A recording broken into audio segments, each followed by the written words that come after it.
অবশেষে অনুমোদিত নবম জাতীয় পে স্কেল শেষ হল দীর্ঘ প্রতীক্ষা। জানুয়ারির প্রথম সপ্তাহেই নতুন বেতন হাতে পাবেন সকল সরকারি কর্মকর্তা। নিম্ন থেকে উচ্চ গ্রেড সবার জন্য বিশেষ সুবিধা ও বাড়তি ভাতা নিশ্চিত। ডিসেম্বরের ১৫ তারিখের মধ্যেই গেজেট প্রকাশের ঘোষণা দিলেন প্রধান উপদেষ্টা। হ্যালো দর্শক, আপনাদের স্বাগত জানাচ্ছি pay skill update zone YouTube চ্যানেলের আরও একটি ভিডিওতে। কালের কণ্ঠ অনলাইন পত্রিকায় ২৩ নভেম্বর সরকারি চাকরিজীবীদের জন্য নতুন একটি গুরুত্বপূর্ণ আপডেট এসেছে। তাই আজকের এই ভিডিওটি শেষ পর্যন্ত দেখুন। আপনি যদি আমাদের চ্যানেলে নতুন হয়ে থাকেন তাহলে আমাদের চ্যানেলটি সাবস্ক্রাইব করুন এবং ভিডিওটিতে লাইক ও কমেন্ট করে সাথে থাকবেন। তাহলে শুরু করা যাক আজকের প্রতিবেদন। বাংলাদেশের সরকারি চাকরিজীবীদের দীর্ঘ প্রতীক্ষার অবসান ঘটিয়ে অবশেষে নবম জাতীয় পে স্কেল অনুমোদিত হয়েছে, এমন ঘোষণা আজ চাকরিজীবী সমাজে এক নতুন আশার আলো হিসেবে ছড়িয়ে পড়েছে। বহুদিন ধরে যে জল্পনা কল্পনা, দফায় দফায় বৈঠক, আলোচনা, সংশোধন আর প্রত্যাশা নিয়ে কর্মচারীরা অপেক্ষায় ছিলেন, সেই অপেক্ষার প্রহর আজ থেকে আনুষ্ঠানিকভাবে শেষ হল। প্রধান উপদেষ্টা নিজেই স্পষ্ট করে জানিয়েছেন, ডিসেম্বরের ১৫ তারিখের মধ্যেই গেজেট প্রকাশ করা হবে, অর্থাৎ আর কোনো ধোঁয়াশা নেই, আর কোনো পিছিয়ে যাওয়ার সুযোগ নেই। সরকারি বেতন কাঠামোর ইতিহাসে এটি হবে একটি গুরুত্বপূর্ণ মাইলফলক। নতুন এই পে স্কেল শুধুমাত্র একটি বেতনের তালিকা নয়, বরং এটি দেশব্যাপী লাখো সরকারি কর্মচারীর পেশাগত জীবন, আর্থিক মান এবং ভবিষ্যৎ নিরাপত্তার ওপর সরাসরি প্রভাব ফেলবে। এই স্কেল কার্যকর হয়েছে এমনভাবে যাতে দেশের সামগ্রিক অর্থনৈতিক বাস্তবতা, মূল্যস্ফীতির চাপ এবং কর্মচারীদের ন্যায্য দাবি সবকিছুই বিবেচনায় আনা হয়েছে।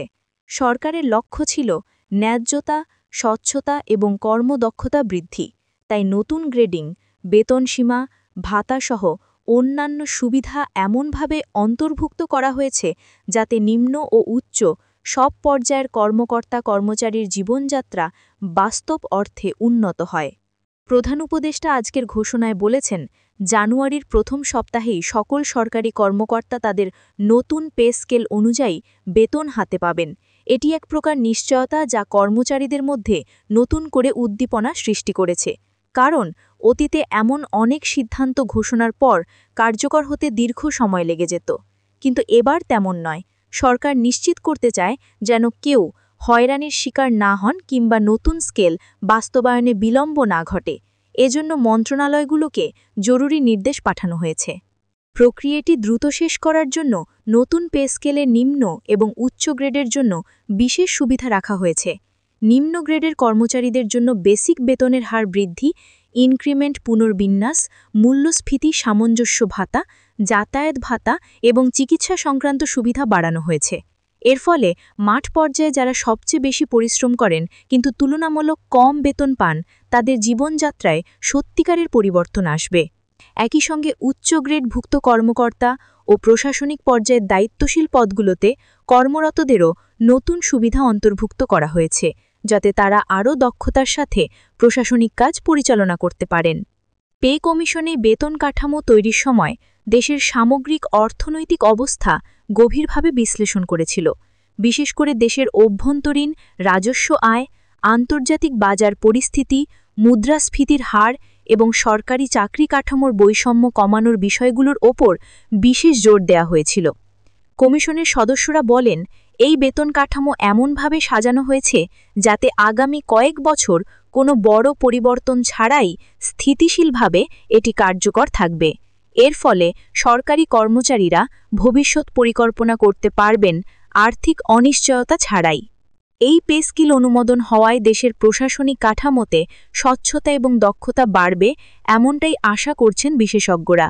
কারণ বেতন বাড়লে কর্মচারীরা কাজের প্রতি আরও উৎসাহী হন, দায়িত্ববোধ বৃদ্ধি পায় এবং কাজের মানও উন্নত হয়। অন্যদিকে অতিরিক্ত ভাতা, চিকিৎসা সহায়তা এবং বিশেষ সুবিধাগুলো কর্মচারীদের আর্থিক চাপ কমাবে, যা তাদের মনোযোগকে কর্মক্ষেত্রে আরও বেশি কেন্দ্রীভূত করতে সাহায্য করবে। ফলে দীর্ঘমেয়াদে সরকারের উন্নয়ন কার্যক্রমেও ইতিবাচক প্রভাব পড়বে। এটাই ছিল আজকের সর্বশেষ আপডেট। দেখেছিলেন পে স্কিল আপডেট জোন। ভিডিওটি ভালো লাগলে লাইক, কমেন্ট ও শেয়ার করতে ভুলবেন না। পরবর্তী আপডেটে আবার দেখা হবে। ধন্যবাদ সবাইকে।